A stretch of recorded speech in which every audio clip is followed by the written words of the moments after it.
चलिए अब शुभ समाचारों की शुरुआत करेंगे, लेकिन उससे पहले नजरें उन 6 खबरों पर डाल लेते हैं जिन पर आज पूरे देश की नजर रहने वाली है। तो आज की सबसे बड़ी और पहली खबर बिहार से, जहां आज सियासी लिहाज से बड़ा दिन होने वाला है। दरअसल नीतीश कुमार को विधानसभा में बहुमत साबित करना है और इसके लिए विशेष सत्र भी आज बुलाया गया है। ऐसे में विधानसभा के स्पीकर विजय कुमार सिन्हा ने पद छोड़ने से साफ तौर पर इनकार किया। यही नहीं, सुबह सुबह बिहार और झारखंड में आरजेडी नेताओं के घर पर ईडी और सीबीआई की छापेमारी से सियासत और गर्मा गई है। साथ ही मुफ्त कल्चर पर आज सुप्रीम कोर्ट फिर से सुनवाई करेगा। आज की प्रमुख खबर, इस मसले पर दलीलें लगातार दिलचस्प होती जा रही है। आज एक बार फिर ये मामला सुर्खियों में रहने वाला है। जी हां, देखिए तीसरी खबर वाराणसी के ज्ञानवापी श्रृंगार गौरी विवाद से जुड़ा हुआ है, जिसे लेकर आज भी कोर्ट बैठने वाली है और इस विवाद पर आज जिला अदालत में सुनवाई होनी है। और चौथी खबर की अगर हम बात करें तो देखिए रक्षा मंत्री राजनाथ सिंह के उज्बेकिस्तान दौरे से ये खबर जुड़ी हुई है, जहां कल उन्होंने उज्बेकिस्तान, कजाकिस्तान, बेलारूस के रक्षा मंत्रियों से बात की थी। मौजूदा हालात में इस मुलाकात को बहुत अहम माना जा रहा है। आज ताशकंद में रक्षा मंत्री में दूसरा उनका दिन है। और अंतर्राष्ट्रीय खबरों की अगर हम बात करें तो देखिए आज यूक्रेन के राष्ट्रपति जेलेंस्की का बयान सुर्खियों में लगातार बना हुआ है। उन्होंने रूस को फिर से ललकारा है और कह दिया है कि वो हर हाल में क्रीमिया को रूस से छीन कर रहेंगे। छठी खबर की अगर हम बात करें तो देखिए सोशल मीडिया प्लेटफॉर्म ट्विटर को लेकर यह खबर है, जो फिर से विवादों में घिर चुका है। इस बार ट्विटर पर यूजर्स और संघीय नियामकों को धोखा देने का आरोप लगा है। शिकायत में यह कहा गया है कि ट्विटर ने लोगों के निजी डेटा को सुरक्षा को लेकर गलत जानकारी दी। अगर यह आरोप साबित हो जाता है तो ट्विटर को इसकी भारी कीमत चुकानी पड़ सकती है।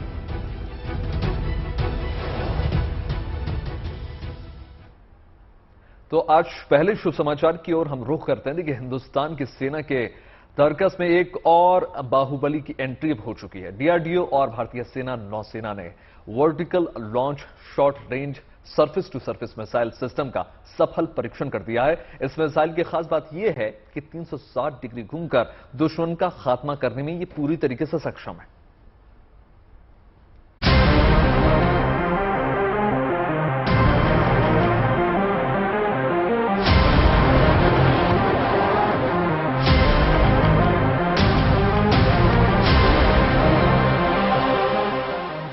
हिंदुस्तान की सेना के जंगी बेड़े में अचूक हथियारों की संख्या दिन प्रतिदिन बढ़ती जा रही है, जिनकी धमक से चीन और पाकिस्तान भी दहशत में है।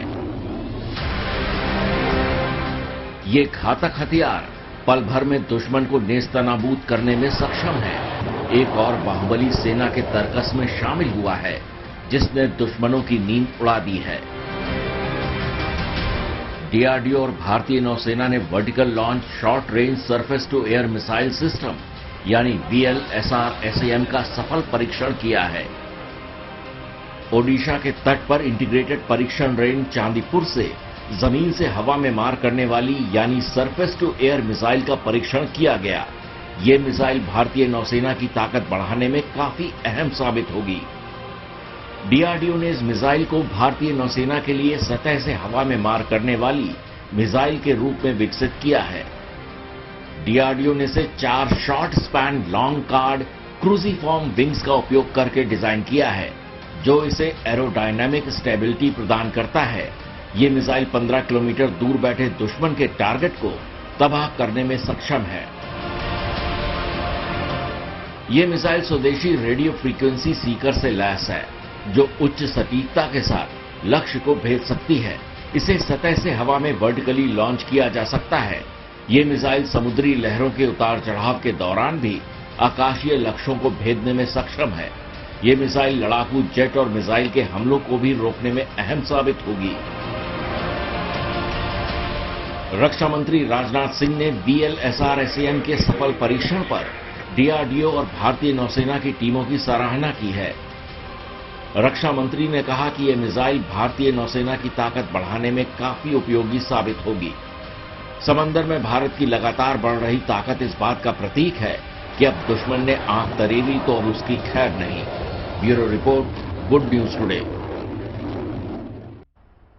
और चलिए सुरक्षा के बाद अब बात बाढ़ के मोर्चे की कर लेते हैं। देश में बाढ़ और बारिश का कहर कुछ राज्यों में देखने को मिल रहा है। आपको बता दें, मध्य प्रदेश, ओडिशा और राजस्थान के कई जिले बाढ़ और बारिश की मार इस वक्त झेल रहे हैं। बाढ़ की मुसीबत में फंसे लोगों के लिए सेना, एनडीआरएफ और एसडीआरएफ के जवान देवदूत बनकर सामने आए हैं। लोगों के रेस्क्यू के लिए लगातार हेलीकॉप्टर का सहारा लिया जा रहा है। अब 8 जिलों की तस्वीरें आपके सामने। गुना, धौलपुर, विदिशा, करौली, बारां, कोटा, टोंक और ओडिशा के केंद्रपाड़ा में बाढ़ से कैसे हाहाकार मचा है, ये आप तस्वीरों से समझ सकते हैं। लेकिन आपको बता दें, फिलहाल एनडीआरएफ, एसडीआरएफ और सेना के जवान लोगों को सुरक्षित स्थानों पर ले जाने के लिए लगातार मिशन के मोड पर काम कर रहे हैं।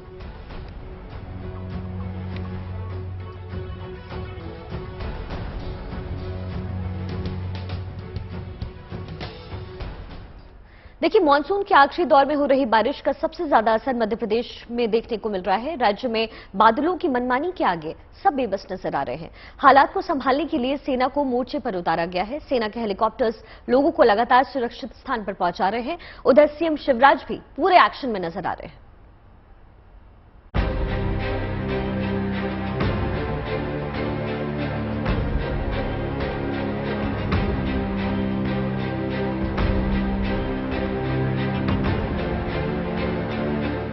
मध्य प्रदेश में जल प्रलय से हाहाकार है।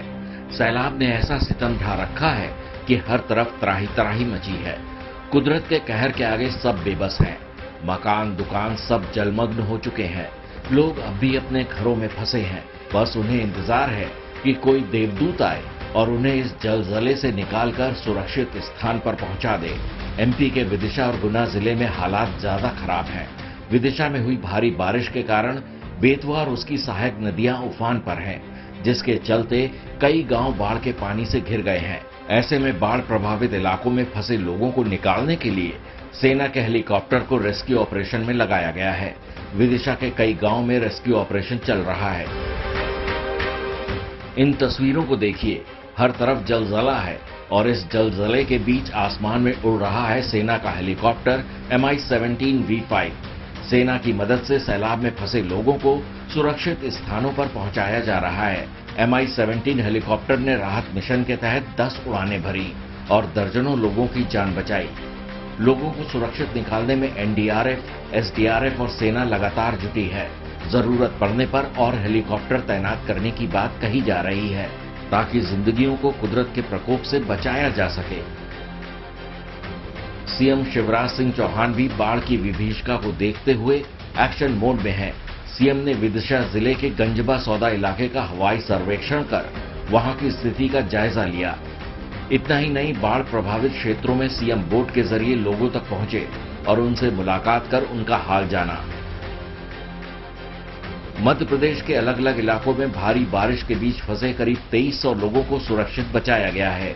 वहीं विदिशा में करीब 18 राहत शिविर में 1200 प्रभावित व्यक्तियों को ठहराया गया है, जहां उनके रहने और भोजन की पर्याप्त व्यवस्था की गई है। विदिशा से Ravish Pal Singh, good news today. स्वास्थ्य के मोर्चे पर आज देश के लिए बड़ा दिन है। हम आपको बताते हैं, आज प्रधानमंत्री नरेंद्र मोदी देश को 3 बड़ी सौगात देने वाले हैं।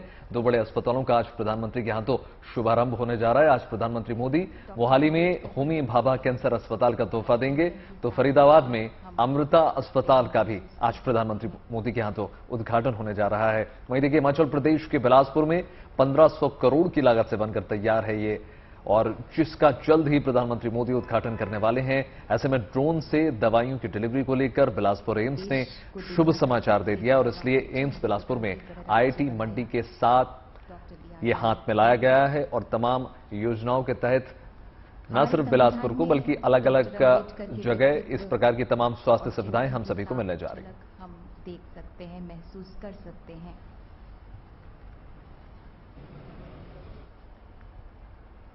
देखिए, सेहतमंद भारत के सपने की ओर मोहाली आज बड़ा कदम बढ़ाएगा। आज प्रधानमंत्री मोदी मोहाली में होमी भाभा कैंसर अस्पताल का उद्घाटन करने जा रहे हैं। यह अस्पताल न केवल इस इलाके के लिए बल्कि आसपास के कई राज्यों के लिए वरदान साबित होने वाला है। देखिए, इस अस्पताल को टाटा मेमोरियल सेंटर ने 660 करोड़ रुपए से ज्यादा की लागत से बनाया है।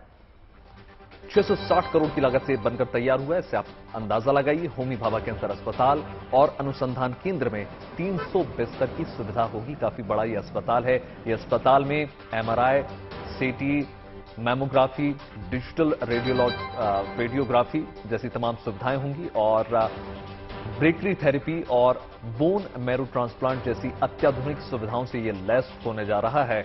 माने बिल्कुल लेटेस्ट टेक्नोलॉजी से ये लैस है अस्पताल। इस अस्पताल में कैंसर की देखभाल और उपचार के केंद्र के रूप में काम करेगा और संगरूर के 100 बिस्तरों वाले अस्पताल को इससे जोड़ दिया जाएगा सीधे तौर पर। 50 एकड़ में बना यह अस्पताल पूरे उत्तर भारत के लिए महत्वपूर्ण कैंसर संस्थान की तरह काम करने जा रहा है। इससे पंजाब, हरियाणा, हिमाचल के अलावा जम्मू कश्मीर, राजस्थान, उत्तर प्रदेश और उत्तराखंड के लोगों को फायदा होगा। यहां जाकर वो भी अपना इलाज करा सकते हैं। उद्घाटन के मद्देनजर पंजाब पुलिस ने मोहाली को छावनी में बदलकर रख दिया और चप्पे चप्पे पर निगरानी रखी जा रही है। ये प्रधानमंत्री नरेंद्र मोदी की ये दौरा है और तैयारियों का जायजा लिया हमारे संवाददाता ललित ने। देखिए, इस वक्त हम पंजाब के मोहाली में मौजूद है, जहां पर वो मुल्लापुर में Homi Bhabha cancer research centre है, उसका उद्घाटन करेंगे। 2:30 बजे के करीब है प्रधानमंत्री नरेंद्र मोदी यहां पर पहुंचेंगे। लेकिन उससे पहले अगर हम सुरक्षा की बात करें तो तमाम तरह के प्रबंध है वो पंजाब पुलिस द्वारा और मोहाली एडमिनिस्ट्रेशन द्वारा किए गए हैं। आप देख सकते हैं कि करीबन 2 किलोमीटर एरिया को पूरी तरह से सील किया गया है और सिर्फ चेकिंग के जरिए ही जो तमाम गाड़ियां हैं उन्हें अंदर जाने दिया जा रहा है। उसके अलावा अगर हम बात करें जो कमांडोज हैं उनकी तैनाती है वो की गई है। उसके अलावा अगर हम बात करें स्निफर डॉग्स है उनको भी रखा गया है जो तमाम तरह की जो चीजें हैं उनको चेक करें। उसके अलावा अगर हम बात करें जो ये कैंसर रिसर्च सेंटर बन रहा है वो करीबन 660 करोड़ रुपए की लागत से तैयार किया अस्पताल है, जिसमें 300 बेड का अस्पताल है और तमाम तरह की जो एडवांस टेक्नोलॉजी है वो इसके अंदर उपलब्ध है। आपको बता दें कि इस साल की शुरुआत में जब प्रधानमंत्री नरेंद्र मोदी है वो चुनाव से पहले पंजाब के दौरे पर पहुंचे थे, तो उस समय वहां पर 15 मिनट तक उनके काफिले को रोक दिया गया था, जिसकी वजह से जो सिक्योरिटी ब्रीच हुई थी और काफी ज्यादा इसके ऊपर है वो विवाद भी हुआ था। लेकिन अब तमाम तरह से जो पंजाब गवर्नमेंट है उसके अलावा जो लोकल पुलिस है सुरक्षा में किसी भी तरह की कोई कोताही है वो नहीं बरतना चाहती और तमाम तरह के जो सुरक्षा इंतजामात है वो यहां पर किए गए हैं। वीडियो जर्नलिस्ट गिरीश दुर्गापाल के साथ ललित शर्मा, मोहाली, मुल्लापुर। देखिए, साथ ही स्वास्थ्य के मोर्चे पर हिमाचल प्रदेश वासियों के लिए भी शुभ खबर है। दरअसल प्रदेश के बिलासपुर इलाके में अत्याधुनिक सुविधाओं और तकनीक से लैस नए एम्स का निर्माण किया गया है।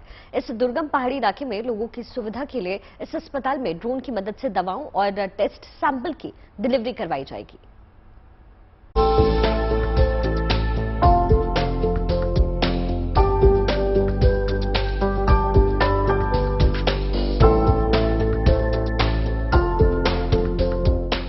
कई एकड़ में फैला है ये स्वास्थ्य संस्थान। आधुनिक सुविधाओं से लैस हैं सभी विभाग और मरीजों की हर जरूरत का ख्याल रखने के लिए बने हैं ये वार्ड। ये नजारा किसी आम अस्पताल का नहीं बल्कि बिलासपुर में बनाए जा रहे एम्स का है। जी हां, हिमाचल के सुंदर पहाड़ों के बीच बनाया जा रहा है ये एम्स हर मायने में सभी तकनीकों और सुविधाओं से लैस है। फिर चाहे वो मेडिकल में इस्तेमाल होने वाली मशीन्स हो या फिर यहाँ भर्ती मरीजों के लिए बनाए गए वार्ड्स, यहाँ तक कि मरीजों के परिजनों के लिए बनाया गया वेटिंग एरिया भी किसी विदेशी हॉस्पिटल से कम नहीं है। बाहरी मरीजों के लिए ओपीडी की भी शानदार सुविधा है, लेकिन इस अस्पताल में एक खास सुविधा भी है जो बिलासपुर एम्स के लिए मील का पत्थर साबित होगी। वो है मरीजों तक दवा पहुंचाने और ब्लड सैंपल कलेक्ट करने के लिए ड्रोन का इस्तेमाल। बिलासपुर एम्स ने आईआईटी मंडी के साथ समझौता किया है, जिसके तहत इस दुर्गम इलाके में मरीजों तक ज्यादा से ज्यादा मेडिकल सुविधा पहुंचाने के लिए ड्रोन का इस्तेमाल किया जाएगा। इतना ही नहीं बल्कि इस अस्पताल में हेली एम्बुलेंस की सुविधा भी शुरू करने पर विचार किया जा रहा है। और मुझे लगता है पहाड़ी इलाके में ऐसे इनोवेटिव स्ट्रैटेजीज करनी चाहिए जिससे लोगों को फायदा हो। आप कहाँ से हैं? इसारा हरियाणा। तो आप ये बताइए, हरियाणा के आसपास जो लोग रहते हैं उनको कैसा लगता है, या आपको लगता है कि उनको कितना फायदा होगा? उनको भी काफी फायदा होगा। जैसे पहाड़ी इलाका है, पहाड़ी इलाके में ऐसी कोई सुविधा नहीं है, तो ये काफी इनोवेटिव अप्रोच है। स्थानीय लोगों को तो बहुत फायदा होने वाला है, क्योंकि हमें बहुत ट्रैवल करना पड़ता है। एक्चुअली अगर चंडीगढ़ जाना है, हमारे लिए नियरेस्ट पीजीआई चंडीगढ़ है अगर हमें बेस्ट देखना हो। बाकी आईजीएमसी शिमला वो भी बहुत हाइट्स पे जाके है, तो यहाँ के बिलासपुर, मंडी, उनके लिए तो बहुत फायदा होने वाला है एम्स बिलासपुर। देवभूमि हिमाचल प्रदेश में अत्याधुनिक सुविधाओं के साथ यह हॉस्पिटल महज 3 साल में तैयार हुआ है। जनवरी 2019 से बिलासपुर में एम्स अस्पताल के कंस्ट्रक्शन की शुरुआत हुई, जो तकरीबन 98% बनकर तैयार हो चुका है। कई विभागों में उपचार भी शुरू हो चुका है और कई विभागों में जल्द उपचार की प्रक्रिया शुरू होने वाली है। इस इलाके के जो लोग इलाज के लिए पहले हरियाणा या चंडीगढ़ का रुख करते थे, अब उन्हें अपने ही इलाके में अंतर्राष्ट्रीय स्तर की मेडिकल सुविधाएं उपलब्ध हैं। ऐसे में उनके चेहरे पर खुशी देखी जा सकती है। जैसे कि चेकअप करवाने के लिए पहले हमें दूर जाना पड़ता था और इतनी फैसिलिटी नहीं होती थी। जैसे जनरल हॉस्पिटल में हम जाते हैं बिलासपुर में, तो वहाँ पे देखते हैं बहुत ज़्यादा लोग होते हैं, जिसकी वजह से मुश्किल आती है। आमतौर पर मरीज के इलाज में मेडिकल टेस्ट से ज्यादा उसके सैंपल भेजने में समय लगता है, लेकिन बिलासपुर के इस एम्स में एक ऐसी सैंपल वैक्यूम मशीन लगाई गई है जो समय की इस बर्बादी को रोकेगी और मरीज के इलाज में फुर्ती लाएगी। ये मेडिकल गैस सोल्यूशन है, यानी जो पेशेंट आएंगे उनके जो सैंपल है, पहले तो समय लगता था, लेकिन ये जो सैंपल हैं अब सीधा वैक्यूम के जरिए, ये सीधा टेक्नोलॉजी के जरिए भेज दिए जाएंगे। सर, कितना टाइम सेविंग होगा ये? इसमें हर पेशेंट की अगर बात करें तो कम से कम 15-20 minute, sometimes even half an hour, इतना टाइम सेव होगा हर पेशेंट के लिए, लैब में जाने के लिए। लैब में जाने के लिए, क्योंकि मैनुअली यहाँ से दो बिल्डिंग्स क्रॉस करके अगर सैंपल जाएंगे तो that certainly takes time. AIIMS Bilaspur 750 बिस्तरों वाला अस्पताल होगा, जिसमें सभी आधुनिक सुविधाओं से लैस 15 से 20 सुपर स्पेशलिटी विभाग होंगे। फिलहाल इस अस्पताल का कुछ हिस्सा ही फंक्शनल है, लेकिन जल्द ही इस आधुनिक एम्स का काम पूरा कर लिया जाएगा और प्रधानमंत्री नरेंद्र मोदी इसे देश को समर्पित करेंगे। बिलासपुर से Kamaljeet Sandhu, good news today. और बात उस खबर की कर लेते हैं जिसकी चर्चा पूरे देश में हो रही है। राजधानी दिल्ली के कुतुब मीनार से भी ऊंचा नोएडा में सुपरटेक का ट्विन टावर 28 अगस्त को महज 9 सेकंड के भीतर जमींदोज हो जाएगा। इस ऊंची इमारत को गिराने के लिए लंबे वक्त से तैयारियां चल रही थी और सुरक्षा के तमाम इंतजाम किए जा रहे हैं ताकि कोई नुकसान ना हो। 9 सेकंड में 40 मंजिला इमारत को गिराए जाने की देश में यह पहली घटना होने जा रही है। देखिए,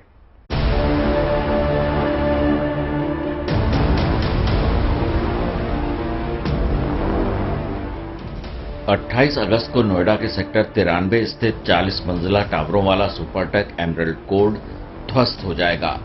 जिस बहुमंजिला इमारत को खड़ा करने में भले ही कितना भी समय लगा हो, लेकिन महज 9 सेकंड में सुपरटेक ट्विन टावर ध्वस्त हो जाएगा। प्रशासन ने इसके लिए बाकायदा कमर कस ली है।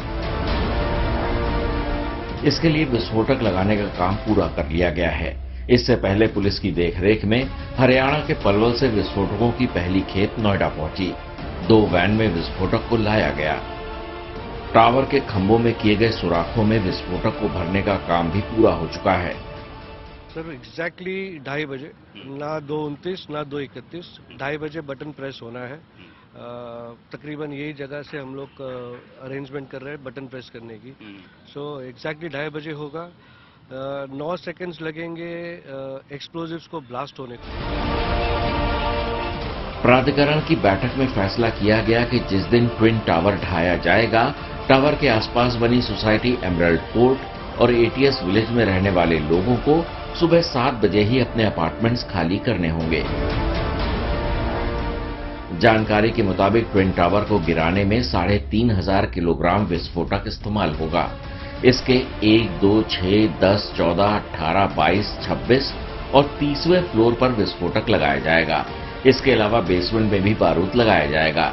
इसे गिराने के लिए 10 विदेशी इंजीनियर्स को साइट पर बुलाया गया है।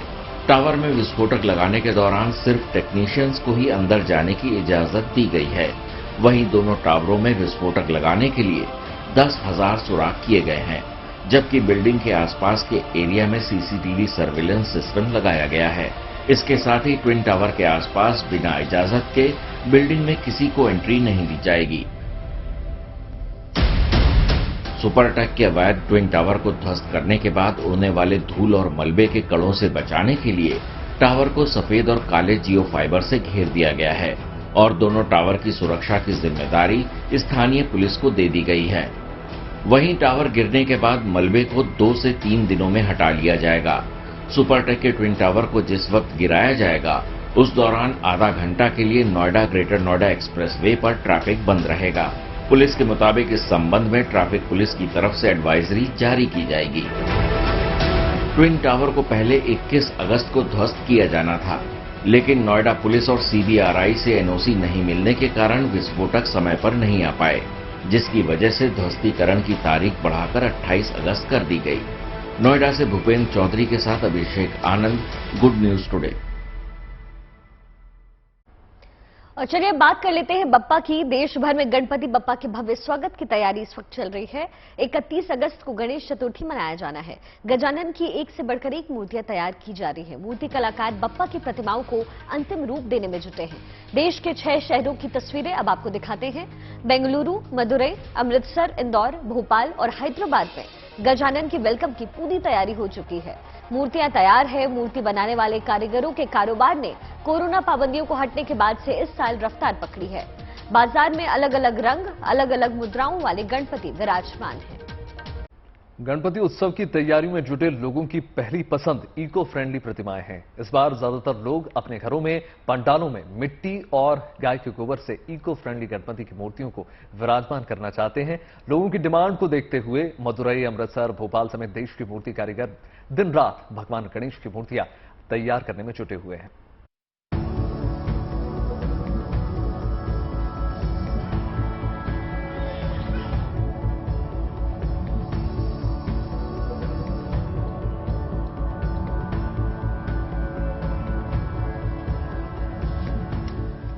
बाजार सज चुके हैं, पंडालों में रौनक दिखने लगी है। बस कुछ दिन का इंतजार है, फिर बप्पा का स्वागत धूमधाम से होगा, क्योंकि भगवान गणेश को समर्पित गणेश चतुर्थी का त्योहार आने वाला है। 31 अगस्त से 10 दिनों तक चलने वाले इस महापर्व की शुरुआत होगी, जिसको लेकर तैयारियां जोरों पर हैं। खासकर महाराष्ट्र में गणेश चतुर्थी को लेकर तैयारियों के अलग ही रंग दिख रहे हैं।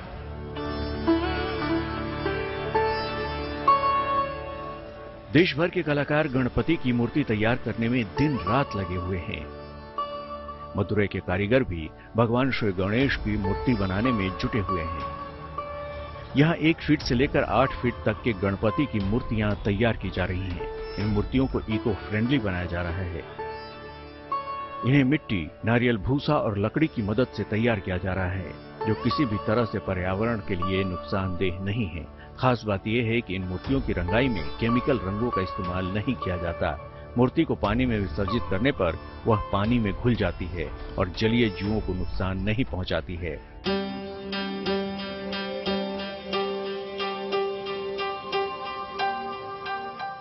यह तस्वीर पंजाब के अमृतसर की है। यहाँ के बाजारों में भगवान गणेश की मूर्तियां अभी से सज चुकी हैं और लोग खरीदारी करने भी आ रहे हैं। यहाँ भी कारीगर मूर्तियों को तैयार करने में लगे हैं। मूर्ति कारीगर का कहना है कि बीते साल कोरोना की वजह से बाजार फीका था, जिसकी वजह से उन्हें नुकसान सहना पड़ा, लेकिन इस बार बाजार की रौनक देख उन्हें मुनाफे की उम्मीद है। अगले साल में भी बनाया था माल, पर अगले साल में हमारा इतना कुछ खास चला नहीं। लॉकडाउन के हिसाब से हमारा थोड़ा धंधा रुक गया और थोड़ा कर्जा हो गया हम पे।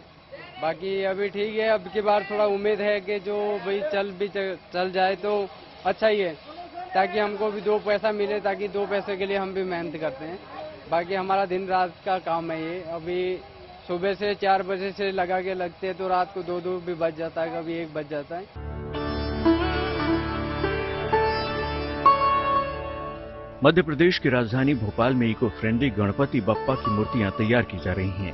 इन मूर्तियों को बनाने के लिए गाय के गोबर का इस्तेमाल किया जा रहा है। खास बात यह है कि ये मूर्तियां इको फ्रेंडली होने के साथ साथ किफायती भी हैं। और इन मूर्तियों को विसर्जन के बाद खाद के रूप में भी इस्तेमाल किया जा सकता है। भोपाल के मूर्ति कारीगर का कहना है कि उन्हें राज्यों में गोबर की मूर्तियों को तैयार करने का ऑर्डर मिल रहा है। देसी गाय के गोबर से निर्मित होने के कारण से हम इसका खाद के रूप में अच्छे से प्रयोग कर सकते हैं और अपने घर में ही विसर्जन करके पेड़ पौधों में खाद के रूप में डाला जा सकता है, जबकि प्लास्टर ऑफ पेरिस की मूर्तियों को इस प्रकार से नहीं किया जा सकता। मध्य प्रदेश के साथ साथ अन्य राज्यों में भी इनकी डिमांड काफ़ी बढ़ रही है, अधिक से अधिक ऑर्डर आ रहे हैं। जैसे हम पुणे हैं, छत्तीसगढ़ हैं, अहमदाबाद हैं, अन्य राज्यों से हमारे पास आ रहे हैं।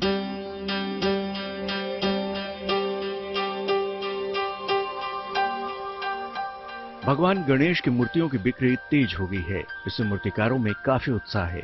वहीं कोरोना काल में लोगों की सजगता पर्यावरण के प्रति पहले से बढ़ी है। ऐसे में लोग पीओपी के बजाय मिट्टी और गाय के गोबर से बनी मूर्तियों को तरजीह दे रहे हैं। बस अब इंतजार है कि कब वो घड़ी आए जब बप्पा का स्वागत धूमधाम से किया जाए। Bureau report, good news today. आपको मिलवाते हैं 26 अगस्त को नेटफ्लिक्स पर आने वाली web series Delhi crime season 2 की टीम से। नया सीजन, नई कहानी, लेकिन किरदार वही पुराने। क्या कुछ खास होने वाला है इस बार, आइए आपको दिखाते हैं। तो दिल्ली क्राइम सीजन 1 के बाद सीजन 2 आ रहा है। दिल्ली क्राइम सीजन 1 लोगों ने काफी पसंद किया था और उसकी वजह थी निर्भया केस, जिसने पूरे देश को झकझोर कर रख दिया था। लेकिन शायद सीजन 1 की जो कहानी की बात है, कैसे वो 6 कैरेक्टर 6 एक्यूज पकड़े गए थे, उसका जो ताना बाना बुना गया था उस पूरे सीजन 1 में, शायद वो सबसे बेहतरीन चीज थी। लेकिन अब उम्मीदें ज्यादा हैं, क्योंकि देश का शायद भारत का पहला वेब सीरीज है जिसको इंटरनेशनल एमी अवार्ड मिला है, तो जिम्मेदारी भी बढ़ गई है। सीजन 2 में क्या कुछ होगा उसको बताने के लिए आज सीजन 2 की हमारी पूरी टीम जो साथ में यहाँ पर हैं, डायरेक्टर साहब भी हैं, डीसीपी वर्तिका चतुर्वेदी मैडम सर, एसीपी बल्कि उस वक्त आईपीएस ट्रेनी थी हमारे राजेश तेलंग साहब, इसके अलावा डायरेक्टर तनु चोपड़ा, आप तमाम लोगों का बहुत बहुत स्वागत है। डीसीपी वर्तिका चतुर्वेदी, बल्कि मैं ज्यादा कहूँ आजकल उसी नाम से आप पॉपुलर भी हैं। जो पहला सीजन था, जिस तरीके से उसमें पूरा 3 साल करीब हो गया, 3 साल के बाद ये दूसरा सीजन आ रहा है। फिल्मों में, सीरीज में हम लोगों ने अक्सर देखा, सीरियल्स में भी पुलिस वालों को एक सुपर कॉप की तरह दिखाया जाता है। लेकिन अगर मैं डेली क्राइम की बात करूं तो वो बहुत ही रियल जो कैरेक्टर, एक पुलिस वाला फील्ड में कैसा होता है, फैमिली के साथ कैसा होता है, तो इस कैरेक्टर को प्ले करते करते आपके अंदर कुछ बदलाव आए या पुलिस के बारे में आपकी जो राय और परसेप्शन है वो बदली है? बहुत सारी और कोई भी कैरेक्टर करते हुए आप अपना हिस्सा उस कैरेक्टर में छोड़ जाते हैं और वो कैरेक्टर उसका इम्पैक्ट आप पर छोड़ जाता है। जब हमने दिल्ली क्राइम 1 किया खास तौर पर, तब जब वो केस हुआ था सबके जहन में यही बात थी, एक तो गुस्सा था और दुख था, और एक चीज जो कॉन्स्टेंटली सबके दिमाग में चल रही थी, मेरे दिमाग में भी, कि कोई इसके बारे में कुछ कर क्यों नहीं रहा। लेकिन जब मैंने ये स्क्रिप्ट पढ़ी तब मुझे रियलाइज हुआ कि कोई कुछ कर रहा था। एंड 5 दिनों में उन्होंने सारे 6 कल्प्रिट्स को पकड़ा और it was a woman. So एक suddenly a sense of security आई थी वो जानकर। और आपने बिल्कुल सही कहा कि Delhi crime as a show भी it's a very realistic raw show. कोई फसाड, कोई प्रिटेंस नहीं है। और ऑफ कोर्स कॉप से बहुत एक्सपेक्टेशन होती है, और हर जिंदगी में जैसे हर फील्ड में अच्छे लोग होते हैं, बुरे लोग होते हैं, इंसान होते हैं, इसीलिए गलतियां भी करते हैं और well day to day struggles करते हैं। It's not easy for them. जो हम लोगों को वो शो करते वक्त, इवन सीजन 2 करते वक्त रियलाइज हुआ कि हमें लगता है कि क्या ऑफिस में बैठते हैं, इतना पावर है, लेकिन उन पर जो प्रेशर होता है शायद आम आदमी उसके बारे में नहीं जानता। राजेश जी, आपने जिस तरीके से पहले सीजन में किया है, मैं जो कि लगभग 20-25 साल से क्राइम रिपोर्टिंग कर रहा हूँ, पुलिस वालों के साथ उठना बैठना होता है। आपका जो रोल था, मैंने कई देखा, जैसे इंस्पेक्टर राजेंद्र शर्मा थे, बाकी जो निर्भया केस से जुड़े हुए थे, बहुत ज्यादा आप उनके करीब थे अपनी अदाकारी में। तो क्या इन लोगों से मिले, उन लोगों को पढ़ा, देखा, उनको समझा, उसके बाद इस पूरे कैरेक्टर को आपने प्ले किया? एक तो हम लोग सभी लोगों के साथ एक वर्कशॉप सी हुई थी पुलिस डिपार्टमेंट की तरफ से, थोड़ा तो बेसिक प्रोटोकॉल्स और बाकी चीज़ें क्या होती हैं वो ख्याल रखने के लिए। राजेंद्र सिंह जी से मैं मुलाकात भी की थी, हालांकि मैंने मतलब कोई उनकी, क्योंकि उनमें ऑटोबायोग्राफिकल वर्क नहीं था जी, तो उनकी मतलब कोई नकल नहीं की, लेकिन फिर भी मतलब उनका एक सोल, उनका जो बेसिक पकड़ने की कोशिश की, अंदर से उनका सोच क्या है वो पकड़ने की कोशिश की, बजाय कि आउटर। एक लोग जानना चाहते हैं राशिका, आप बोलिए कि पहले सीजन में तो आप डीसीपी जो वर्तिका चतुर्वेदी की छत्र छाया में थी, आईपीएस ट्रेनी थी, तब आपको आपके थाने वाने मिले इस नए सीजन में आपको, या फिर कुछ बदलाव आया आपके पोस्ट में और काम में? हाँ, अब तो मैं एसीपी हूँ, वेरी तो गुड। कॉन्फिडेंस है काम में और कुछ वक्त हो गया है तो उतनी नर्वसनेस नहीं है जितनी सीजन 1 में थी को कि काम कैसे करते हैं, और सडनली उसको एक बड़े केस में भी डाला गया तो काफ़ी चीज़ें सीख रही थी वो इस बार। लेकिन हमने थोड़ी क्रिएटिव लिबर्टी ली है कि जैसे अगर एसीपी को देखा जाए तो उनके अंडर कुछ दो तीन थाने होते हैं जनरली, बट क्योंकि हम सबको एक थाने में डालना था तो हमने थोड़ी क्रिएटिव लिबर्टीज ली है।